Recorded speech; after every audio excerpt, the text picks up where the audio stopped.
السلام علیکم ویورز، آپ دیکھ رہے ہیں میرا یوٹیوب چینل میرا اسلام بائی بنت ہوا۔ حضرت عیسیٰ علیہ السلام کے آسمان پر اٹھائے جانے کے بعد عیسائیوں کا حال بے حد خراب اور نہایت ہی ابتر ہو گیا تھا۔ لوگ بت پرستی کرنے لگے اور دوسروں کو بھی بت پرستی پر مجبور کرنے لگے۔ خصوصاً ان کا ایک بادشاہ دقیانوس تو اس قدر ظالم تھا کہ جو شخص بت پرستی سے انکار کرتا تھا یہ اس کو قتل کر ڈالتا تھا۔ اب اصحاب کہف کون تھے؟ تو اصحاب کہف شہر افسوس کے شرفاء تھے، جو بادشاہ کے معزز درباری بھی تھے، مگر یہ لوگ صاحب ایمان اور بت پرستی سے انتہائی بیزار تھے۔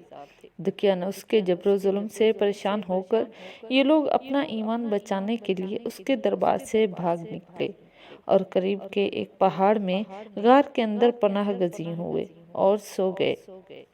تو 300 برس سے زیادہ عرصے تک اسی حال میں سوتے رہ گئے۔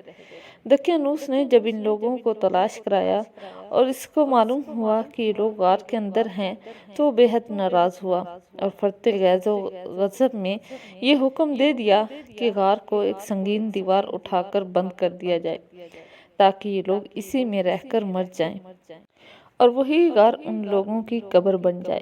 مگر دقیانوس نے جس شخص کے سپرد یہ کام کیا تھا بہت ہی نیک دل اور صاحب ایمان آدمی تھا۔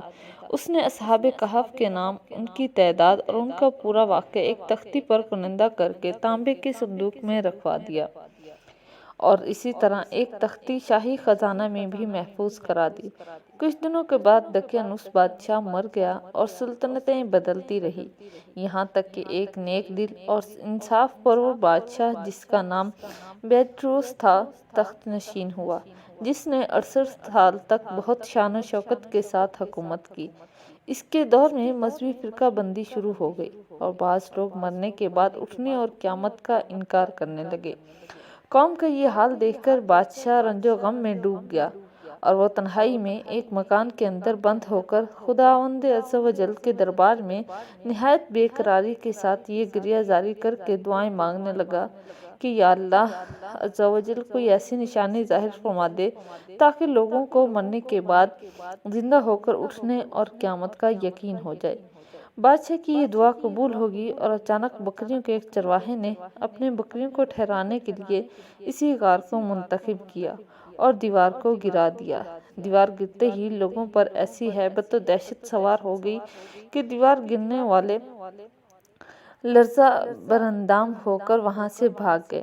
اصحاب کہف بحکم الہی اپنی نیند سے بیدار ہو کر اٹھ بیٹھے اور ایک دوسرے سے سلام و کلام میں مشغول ہو گئے اور نماز بھی ادا کر لی۔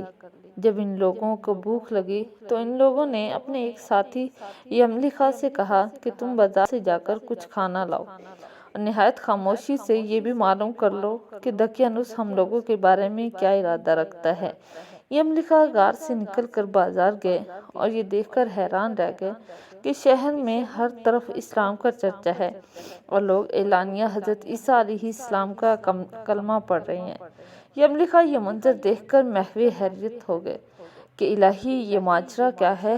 اس شہر میں تو ایمان و اسلام کا نام لینا بھی جرم تھا، آج یہ انقلاب کہاں سے اور کیسے آیا؟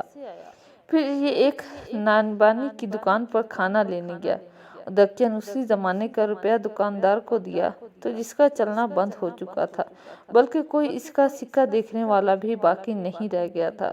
دکاندار کو شبہ ہوا کہ شاید اس شخص کو کوئی پرانا خزانہ مل گیا ہے، چنانچہ دکاندار نے ان کو حکام کے سپرد کر دیا اور حکام نے ان سے خزانے کے بارے میں پوچھ گچھ شروع کر دی اور کہا کہ بتاؤ خزانہ کہاں ہے؟ یملیخا نے کہا کہ کوئی خزانہ نہیں ہے، یہ ہمارا ہی روپیہ ہے۔ حکام نے کہا کہ ہم کس طرح مانیں کہ یہ روپیہ تمہارا ہے؟ یہ سکہ 300 برس پرانا ہے اور برسوں گزر گئے، اس سکہ کا چلن بند ہو گیا، تم ابھی جوان ہو لہٰذا صاف صاف بتاؤ کہ عقدہ حل ہو جائے۔ یہ سن کر یملیخا نے کہا کہ تم لوگ یہ بتاؤ کہ دقیانوس بادشاہ کا کیا حال ہے؟ حکام نے کہا کہ آج روئے زمین پر اس نام کا کوئی بادشاہ ہی نہیں ہے، ہاں سینکڑوں برس گزرے ہیں، اس نام کا ایک بے ایمان بادشاہ گزرا ہے جو بہت بت پرست تھا۔ یملیخا نے کہا کہ ابھی کل ہی تو ہم لوگ اس کے خوف سے اپنے ایمان اور جان کو بچا کر بھاگ گئے تھے، میرے ساتھی قریب ہی ایک غار میں موجود ہیں، تم لوگ میرے ساتھ چلو، میں تم لوگوں کو ان سے ملانا چاہتا ہوں۔ چنانچہ حکام اور عمائدین شہر کثیر تعداد میں اس غار کے پاس پہنچے۔ اصحاب کہف یملیکا کے انتظار میں بیٹھے تھے۔ جب ان کی واپسی میں دیر ہوئی تو ان لوگوں نے یہ خیال کر لیا کہ شاید یملیکا گرفتار ہو گئے، اور جب غار کے منہ پر بہت سے آدمیوں کا شور و غا ان لوگوں نے سنا تو سمجھ بیٹھے کہ غالباً دقیانوس کی فوج ہماری گرفتاری کے لیے آن پہنچی ہے۔ تو یہ لوگ نہایت ہی اخلاص کے ساتھ ذکر الہی اور توبہ استغفار میں مشغول ہو گئے۔ حکام نے غار پر پہنچ کر تانبے کا صندوق برآمد کیا اور اس کے اندر سے تختی نکال کر پڑھا تو اس تختی پر اصحاب کہف کا نام لکھا تھا، اور یہ بھی تحریر کیا تھا کہ یہ مومنوں کی جماعت اپنے دین کی حفاظت کے لیے دقیانوس بادشاہ کے خوف سے اس غار میں پناہ گزین ہوئی ہے۔ تو دقیانوس نے خبر پا کر ایک دیوار سے ان لوگوں کی غار کو بند کر دیا ہے۔ ہم یہ حال اس لیے لکھتے ہیں کہ جب کبھی یہ غار کھلے تو لوگ اصحاب کہف کے حال پر مطلع ہو جائیں۔ حکام تختی کی عبارت پڑھ کر حیران رہ گئے، اور ان لوگوں نے اپنے بادشاہ بیدروس کو اس واقعے کی اطلاع دی۔ فوراً ہی بیدروس بادشاہ اپنے امراء اور عمائدین شہر کو ساتھ لے کر غار کے پاس پہنچا تو اصحاب کہف نے غار سے نکل کر بادشاہ سے معانقہ کیا اور اپنی سرگزشت بیان کی۔ بادشاہ بیدروس سجدہ میں گر کر خداوند اقدس کا شکریہ ادا کرنے لگا اور کہا کہ میری دعا قبول ہو گئی، اور اللہ تعالیٰ نے ایسی نشانی ظاہر کر دی کہ جس سے موت کے بعد زندہ ہو کر اٹھنے کا ہر شخص کو یقین ہو گیا۔ اصحاب کہف بادشاہ کو دعائیں دینے لگے کہ اللہ تعالیٰ تیری بادشاہی کی حفاظت فرمائے، اب ہم تمہیں اللہ تعالیٰ کے سپرد کرتے ہیں۔ پھر اصحاب کہف نے السلام علیکم کہا اور غار کے اندر چلے گئے اور سو گئے، اور اسی حالت میں اللہ تعالیٰ نے ان کو وفات دے دی۔ بادشاہ بیدروس نے سال کی لکڑی کا صندوق بنوا کر اصحاب کہف کی مقدس لاشوں کو اس میں رکھوا دیا، اور اللہ تعالیٰ نے اصحاب کہف کا ایسا رعب لوگوں کے دلوں میں پیدا کیا کہ کسی کی یہ مجال نہیں کہ غار کے منہ تک جا سکے۔ اس طرح اصحاب کہف کی لاشوں کی حفاظت کا اللہ تعالیٰ نے سامان کر دیا۔ پھر بیدروس نے غار کے منہ پر ایک مسجد بنوا دی اور سالانہ ایک دن مقرر کر دیا کہ تمام شہر والے اس دن عید کی طرح زیارت کرنے کے لیے آیا کریں۔ اب اصحاب کہف کی تعداد میں جب ان لوگوں کا اختلاف ہوا تو اللہ رب العزت نے یہ آیت نازل فرمائی جس کا ترجمہ کچھ اس طرح سے ہے، تم فرماؤ میرا رب ان کی گنتی خوب جانتا ہے، انہیں نہیں جانتے مگر تھوڑے۔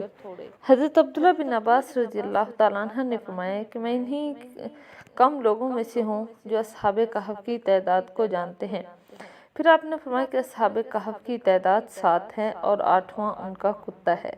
اسی طرح قرآن کریم کی ایک آیت ہے جس کا ترجمہ کچھ اس طرح سے ہے کہ کیا تمہیں معلوم ہوا کہ پہاڑ کی کھو اور جنگل کے کنارے والے ہمارے ایک عجیب نشانی تھے جب ان نوجوانوں نے غار میں پناہ لی، پھر بولے ہمارے رب ہمیں اپنے پاس سے رحمت دے اور ہمارے کام میں ہمارے لیے راہیابی کے سامان کر، تو ہم نے اس غار میں ان کے کانوں پر گنتی کے کئی برس تھپکا۔ ہم نے انہیں جگایا کہ دیکھیں دو گروہوں میں کون ان کے ٹھہرنے کی مدت زیادہ ٹھیک بتاتا ہے، ہم ان کا ٹھیک ٹھیک حال تمہیں سنائیں گے۔ اس سے اگلی آیات میں بھی اصحاب کہف کا پورا واقعہ بیان کیا گیا ہے، اور مرنے کے بعد زندہ ہو کر اٹھنا حق ہے، اور اصحاب کہف کا واقعہ اس بات کی نشانی اور دلیل ہے جو قرآن کریم میں موجود ہے۔ جو اپنے دین و ایمان کی حفاظت کے لیے اپنا وطن چھوڑ کر ہجرت کرتا ہے، اللہ تعالیٰ غیب سے اس کی حفاظت کا ایسا سامان فرما دیتا ہے کہ کوئی اس کو سوچ بھی نہیں سکتا۔ تو ویورز یہ تھی آج کی ہماری ویڈیو۔ آئی ہوپ آپ کو یہ واقعہ پسند آئے گا، آپ کو یہ ویڈیو اچھی لگے گی۔ اگر آپ کو یہ ویڈیو اچھی لگے تو آپ سے ریکویسٹ ہے کہ ہماری ویڈیو کو لائک کریں، شیئر کریں۔ اگر آپ ہمارے چینل پر نیو ہیں تو ہمارے چینل کو بھی سبسکرائب کر لیں تاکہ ہر آنے والی ویڈیو سے آپ باخبر رہ سکیں۔ اللہ آپ سب کا حامی و ناصر ہو۔ اللہ